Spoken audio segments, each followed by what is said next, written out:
Hey, thank you for watching again this week. This whole month, I'm talking about a topic that I love to motivate people to do, and that's to set goals, to get your dreams, to get your goals, to get your vision on paper.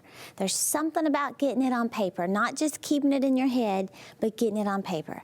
You know, God is such a planner. He is so detailed and so strategic in everything he does.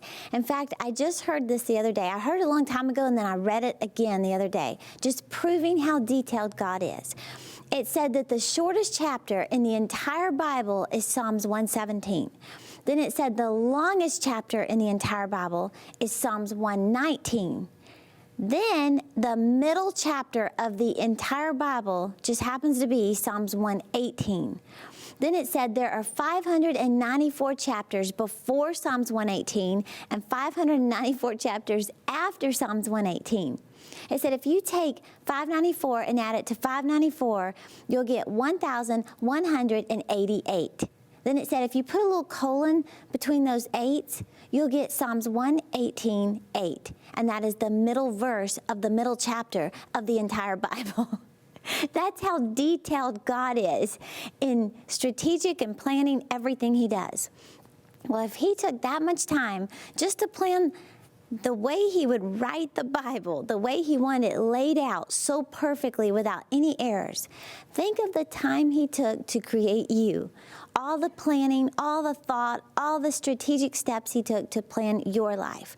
And he's given you a certain amount of time to do everything you can during your time here on earth. He wanted you born right now for a purpose.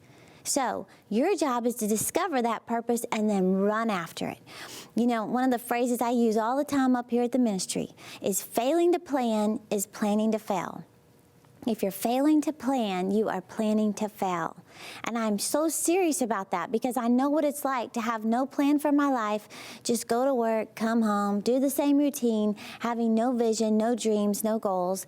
And the result is you stay right where you are year after year after year. And all of a sudden you go, oh my gosh, the year's almost over and I don't even really know what I did this year. Or I'm another year older and I don't even know what I did. Did I do anything significant? When you have a plan, then you can succeed on purpose.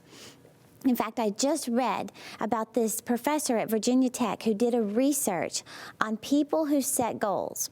And what he said was he just walked up to people and he just asked them, what are your goals for life? What are your goals for life? Just random people. 80% of the people he asked said they didn't know. I don't have a clue. I don't have goals for life. 16% said they have goals, but they've never written them down. 4%, only 4%, said they've actually written their goals, but they've never gone back to look at them again. They at least took the step of writing them, but they've never looked at them again. Only 1% said they have their goals, they wrote them down, and they review them on a weekly basis. He went on to say, do you know who those 1% are? Millionaires. Those are millionaires.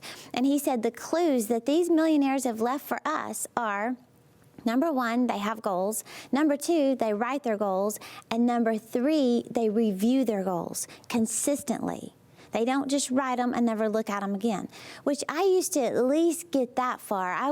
There were times, especially on January 1st, I would at least think about some goals I wanted, and I would write them down, but then I would put them in my drawer or put them in a little book and never look at them again. Like maybe December the 31st, I'd be like, where were those goals I wrote a year ago?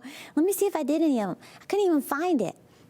Well, the point is you have to write the goals, but then you have to keep them in front of you. And the reason you keep it in front of you is because it keeps you focused. It keeps you targeted on, I will accomplish this. I can do what God's called me to do. It helps you to stay focused. You know, they say the only reason men fail is broken focus. It's when we lose our focus.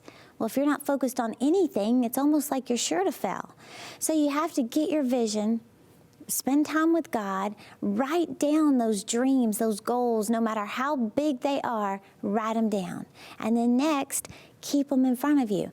You know, I believe that step number one in pursuing God's plan for your life is you have to picture it. You have to picture it on the inside. And when I say picture it, I mean really picturing it. Like, take a picture of what you're believing for, if you can.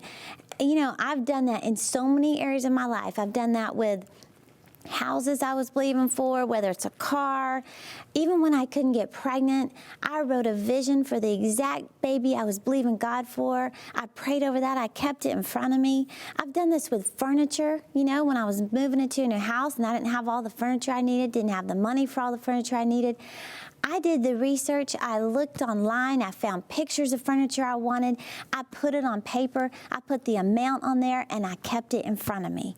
And I'm telling you, God responds to that. You know, one of the success clues that God gave us was Habakkuk 2:2. He simply said, write the vision, make it plain, keep it in front of you.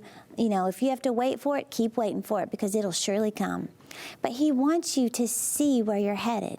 You know, there's something that happens when you actually see it physically.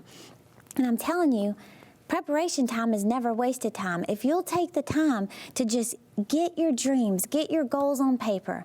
Yes, it does take time. You've got to go in there, research things, buy magazines, look through things. That's going to take you some time, but you will never, ever regret having your vision on paper. And you know, at the end of the year, you can look through your vision book and say, oh my goodness, check that off, check that off. Maybe not all of them. I've got lots of goals that have not been checked off yet, but that's the point. I have a vision, and I want you to get a vision. I want you to create your own. Get it on paper. You know, they said that people who wrote their goals earn 9 times as much as those who didn't.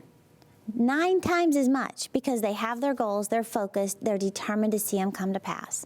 You know, they asked Helen Keller, they said, what could be worse than having no sight? She said, to have sight but have no vision. God wants you to get a vision, and I want to help you get that vision. So I've just come out with this new series called Picture Your Dreams and Goals. And in it, I share 7 simple steps to help you learn how to picture what you're believing for, how to stay focused, how to set the atmosphere for your faith to stay charged up. It's a very simple process. It's just a matter of doing it. So I'm challenging you to get serious about what God's called you to do because you only have a short time here to do everything that He's planned for you to do.